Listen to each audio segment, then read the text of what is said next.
जय वरवर्णिनि वैष्णवि भार्गवि मन्त्रस्वरूपिणि मन्त्रमये सुरगणपूजित शीघ्रफलप्रद ज्ञानविकासिनि शास्त्रनुते भवभयहारिणि पापविमोचनि साधुजनाश्रितपादयुते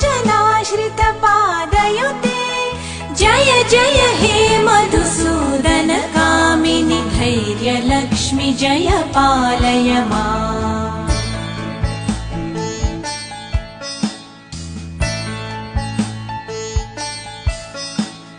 जय जय दुर्गतिनाशिनि कामिनि सर्वफलप्रद शास्त्रमये रथगज दुर्गपदाति समावृत परिजनमण्डित लोकनुते हरिहर ब्रह्म सुपूजित सेवित